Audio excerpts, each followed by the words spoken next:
How's it guys, this is Dayvy, FPL, and welcome back to the Fantasy Premier League video here on my channel. Now in this video, we'll be talking about the double game week 32 preview. Talking points covered in this video include the usual watch list. We're then going to turn our attention to Bruno Fernandes and what you guys should be doing if you still have him in your FPL squads. And then finally, we're going to be covering the captaincy debate, which this week might not be as cut and dry as you guys might expect with that double game week for Spurs on the horizon. I have also changed the way I'm making these videos from the graphical point of view, so I want you guys to comment down below with your feedback. Let me know if it's still clear, if it's still visible, if it's still adequate, as I have managed to reduce the rendering as well as upload time quite dramatically. So just pop those comments down below with your feedback on how the video looks. I always do appreciate it. With that said, sit back, relax, and let's get straight into this game week preview. So starting off with the usual watch list, as we always do, I've got 3 new options here. If you do recall, we wildcarded last week, so got all the players that were on my watch list currently in my squad,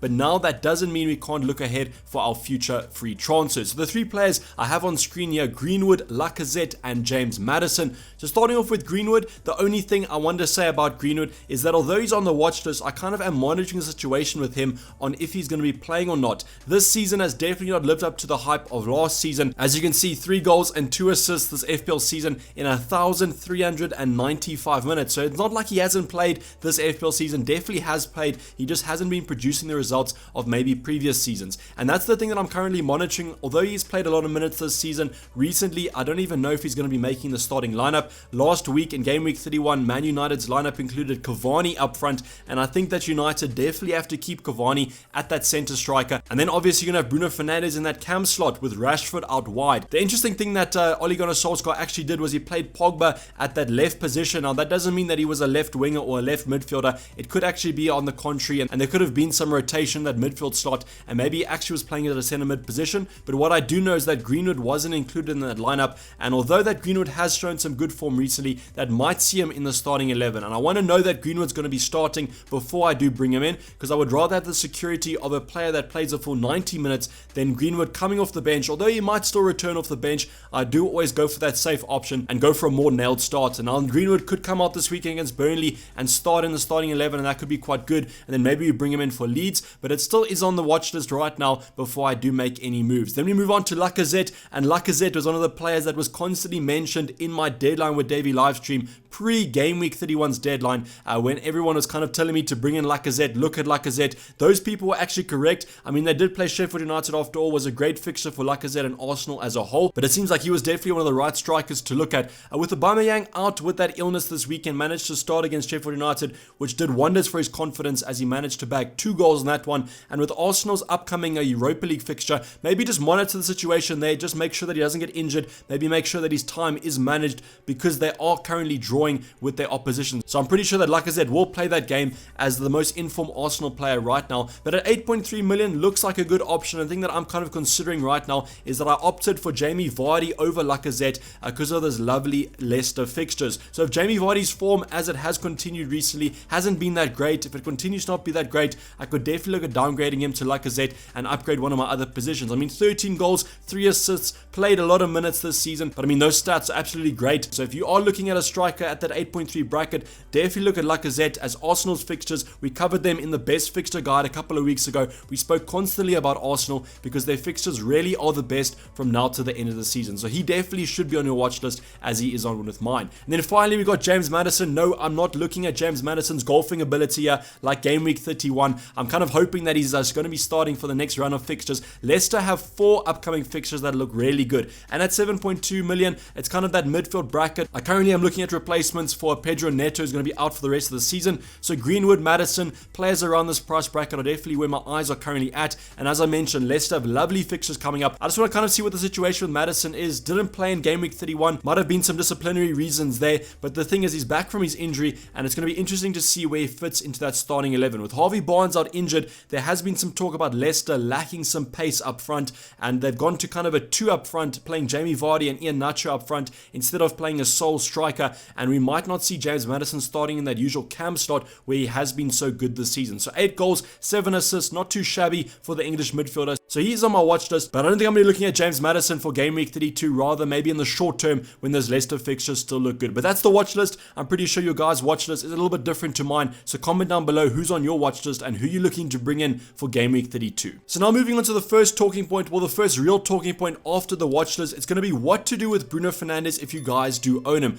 Really high owned player. I think he's probably the most highly owned player in FPL right now. So a lot of people want to know what to do with Bruno Fernandes because recently he hasn't been doing too much in terms of those FPL returns. But the stats on Bruno Fernandes are definitely still looking good, and I think he was a little bit unlucky not to score against Spurs. I think it was a great save from Hugo Lloris that actually kept him out of the points this past weekend. So you guys might consider yourself a little bit unlucky if you didn't get a return from him. But if you do have Bruno Fernandes, the short answer from myself and my own perspective is that I definitely would be keeping him for these next two fixtures. Burnley at home, Leeds away, two great fixtures in my opinion. So I wouldn't be taking Bruno Fernandes out. The only situation that I might consider taking Bruno out is that if you guys don't own Heung-min Son and you want to either bring in Sonny to captain him or you just want him for this upcoming double game week, I would perfectly understand that. And maybe what you can do is take out Son, then bring Bruno back for that Leeds fixture. Just make sure that you still aren't losing too much price on the Portuguese midfielder. But I definitely will be keeping him for the next two fixtures, and I think that you guys might come back to regret it if you guys don't. The top scoring midfielder in FPL currently,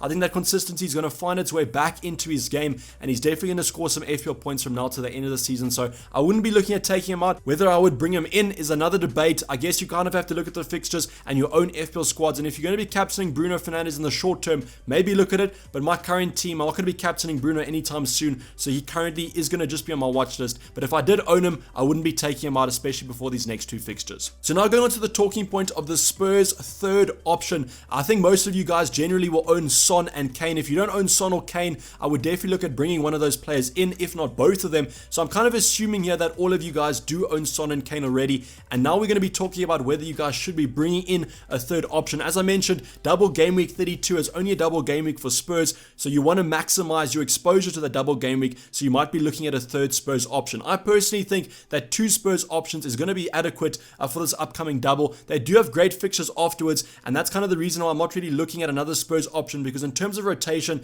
I don't really know another nailed option that I could potentially be looking at. But I have nevertheless selected three options that I could be looking at if I was to look at a third Spurs option, and maybe you guys can be looking at these third options if you want to be bringing in another Spurs player. So the three options I've gone for is Hugo Lloris, Reguilon, and then Lucas Moura. So Lucas Moura here is the attacker that I'd be looking at if I was looking at an attacking player to bring in to complement Son and Kane. The only thing about Lucas Moura is that you've got to be prepared for some rotation here. Definitely not going to be playing the full 90 in both the Southampton and the Everton game. So as long as you know that, and maybe he's on the bench for one of those game weeks and you're perfectly fine with that, he does provide a high upside, and I think the attacking side of Spurs is more of an upside than the defensive side. That doesn't mean that that will be a kind of gospel and the truth, but that's just how it is in my opinion. I think that Spurs will score more goals, and then maybe the defenders will get clean sheet points. But I still have highlighted two Spurs defenders here, and the reason behind this is that they both include some pros and cons. So the pros of Hugo Lloris is that he is nailed, and we spoke about those lovely Spurs fixtures happening after blank game week 33. So that's the other thing that you have to take into account. If you want a third Spurs option, you could always take them out before that blank game week, but you really do want to keep your Spurs options for post blank game week 33, because they have some really nice fixtures from game week 34 to the end of the season.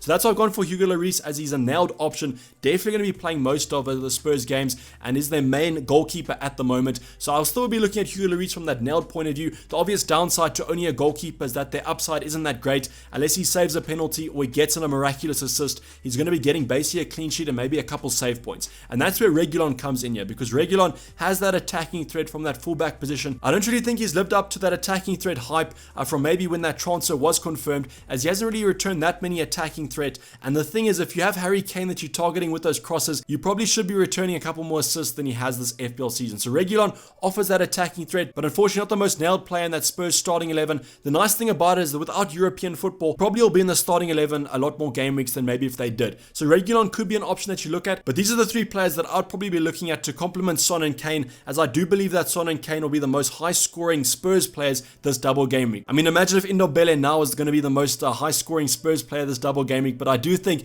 that Son and Kane is where it's at, and if you really do want to push a third Spurs option, you can look at one of Hugo Lloris, Reguilon, or Lucas Moura. Now going on to the big captaincy debate, and that's going to be Kane versus Son. So no, I'm not kind of comparing Kane versus Son and making you guys decide who to have in your starting 11s. I'd probably be having both of these two players. But first, what we're going to be talking about is from an ownership point of view. Then secondly, we're going to be touching on the stats. And then finally, we're going to be looking at the fixture to kind of decide who you should be captaining depending on your current situation. So firstly, from an FPL point of view, from an ownership point of view, if you guys are chasing those mini leagues, chasing those overall ranks, we did a how to win your mini leagues and overall rank boost video yesterday, so I'll leave that in the description down below if you guys do want to check it out. But in terms of the ownership, if you are chasing, go with Son. If you need to make up space in that mini league, captain Son. I definitely think from a differential point of view, he's more of a medium term risk, but I think most people will generally go with captaincy on Kane. So if you think that Kane's going to score more points, then definitely go with him. But if you think that Heung-min Son has an inside chance of maybe outscoring the English striker, then I definitely think the South Korean could be quite a nice asset to have on your captaincy.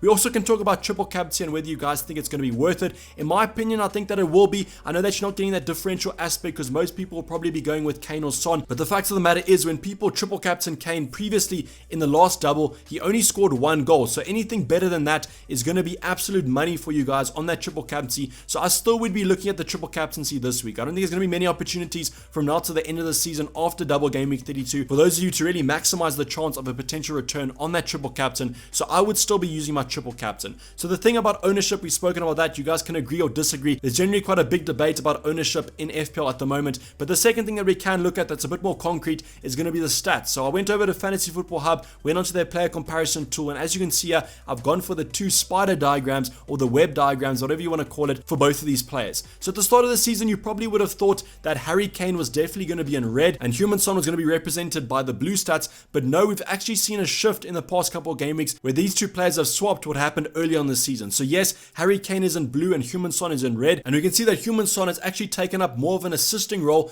to Harry Kane kind of being the finisher and getting those big chances. So massive big chances created on Heung-min Son's side and expected assists, but Harry Kane definitely has those big chances and those shots on target, shots in the box, where I think you have to give Harry Kane the lead on the stat side of things. The only reason for that is that goals generally score more points than assists, and although Heung-min Son gets that extra point as a midfielder and that extra point for a clean sheet as a midfielder, I currently think that Harry Kane has the highest ceiling in terms of the upcoming fixtures just because of the stats point of view. So I think from an ownership point of view, if you're looking for a differential, go with Son, but the stats do tend me to lead towards Harry Kane being the best captain in terms of the stats. But now let's get on and talk about the fixtures. And why I wanted to cover the fixtures is because we kind of have seen a shift in both of these two players. We have our Harry Kane type games, and then we have our Heung-min Son type games. And a Heung-min Son type game is generally more of an open game, a more of a free-flowing game, a counter-attacking side. We saw Spurs be absolutely deadly on the counter-attack early on in the season, and I think that those games against the Leeds or maybe a side that's going to be more attacking is definitely where Heung-min Son will shine. But then we have Harry Kane,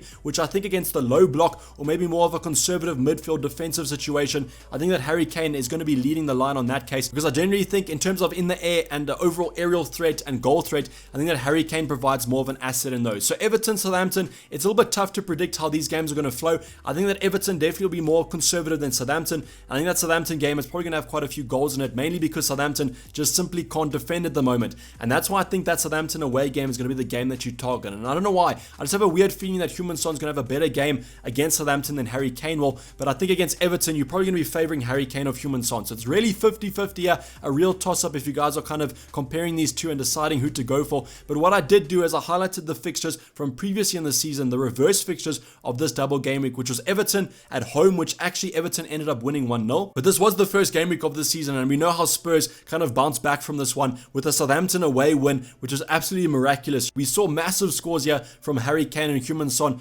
24 points for Heung-min Son and 21 points from Harry Kane. Although Heung-min Son did score more points than Harry Kane, I don't think we can look too much into this because of just how open that game was. But you can see here that there is still a good potential in the Southampton game for them to get some massive goals. And that's why I said I still would be looking at using that triple captaincy chip on one of Kane or Son for this double game week 32. In terms of the fixtures, I think I don't know why, it's just a little bit of a gut feeling that I think that Heung-min Son still has the side of the fixtures on his plate, because I just think that he's been a little bit more clinical recently, and I think these games could be a little bit more open than maybe people are expecting. Now moving on to the other captaincy decisions, not going to be talking about Kane or Son too much because we've just gone on a kind of in-depth analysis on them, but I do think that they're the best options to go for this week. Harry Kane is definitely the low-risk option, going to be captained by a lot of people. Heung-min Son definitely the medium-risk player, because although you're not captaining Harry Kane, you still are captaining a player from the same team that has the same fixtures as him, and you can kind of look at it as Harry Kane, Heung-min Son Son, if one of them scores or assists, probably going to be involved in either of them goals. It's going to be kind of depicting who you think is going to be scoring more points between the English striker and the South Korean midfielder. The next two options are going to be definitely differential, so if you guys want to go and catch up in those mini leagues, maybe catch up in the overall ranks, maybe you just think that Iheanacho or Salah can score more points than Harry Kane or Son, then you can be looking at them. So Iheanacho, great form, probably the most informed player right now in the Premier League, and he faces West Bromwich Albion, who though have been better defensively and from an attacking point of view recently, I think this game should be quite open and it should suit the styles of both of these sides. I think it's going to be quite a high scoring game, and as an Iheanacho owner, that's going to light up your eyes there, and you could even go for a potential captain on him because he's just so clinical at the moment, and that shot conversion rate is absolutely outstanding. And then we go to Mo Salah, and I think this game's going to complement the sides in both of this. I mean, just think back to that first game week of the season. I think it was 5-4 to Liverpool against Leeds, and I mean, that's going to be an absolute replication this week. I think there's going to be a lot of goals in this one. Leeds, although are defending a little bit better, we saw against Man City that they put in a good shift. I think that Man City were just generally a little bit unlucky not to convert one of those chances. I think that Liverpool, Sadio Mane, Diego Jota, Firmino should be maybe a little bit more clinical than maybe some of those Man City attackers were. But Mo Salah here, Leeds away is going to be a great fixture for him, and also consider going for him if you're looking at a little bit of a differential, because I think that he should be getting a couple points. But I definitely think that if you're going to go apart from Harry Kane or Heung-min Son, it's going to be quite maverick for this double game week 32. Now going on to the captaincy predictions, and what I did here was I went over to Fantasy Football Hub, I looked at the predictions for the upcoming game week, and then I sorted them in a descending order, and I've highlighted my top 5 picks. So I've kind of grouped Kane and Son because those obviously are going to be the highest predicted point scorers, because they do have a double game week coming up against two sides that maybe the defenses can be a little bit hit or miss. So Kane is predicted to score more points than Heung-min Son. I think it's a little bit more expected because he's been a little bit more consistent this FPL season, but I still think Kane and Son are going to be your two scorers that are going to score the most points in this double game week 32. And then next on the list we do have Hugo Lloris. I think that 7.4 points is a pretty good prediction there. I do think they'll keep at least one clean sheet against Southampton and Everton. I don't think they'll keep 2 clean sheets, as I think 1 clean sheet is already being quite nice to that Spurs defense, which hasn't been too great. So 7.4 points, if you're looking for maybe a third Spurs option, Hugo Lloris definitely should be on your radar. And the next two options are going to be Salah and Fernandes. I didn't highlight Fernandes, as I think there's going to be more goals in that Leeds versus Liverpool game than maybe the Burnley versus United game. But the thing about Salah and Fernandes is that it's not often that you get a safe differential captain. And what I mean by that is that Salah and Fernandes, high ownership, usually captained by a lot of people, but I think most people will turn their attention to Kane and Son this week instead of Salah or Fernandes. So it's going to be a safe option because I think that both these players should return, but it's also going to be differential because I don't think many people are going to put the captaincy on these two midfielders. So that's the projected points. We did have some other players here. You don't see any Iheanacho because only recently he started to score points, and I think this metric takes the season as a whole instead of the last couple game weeks. So in terms of the projected points, Kane and Son definitely are going to be your top goal scorers in my opinion.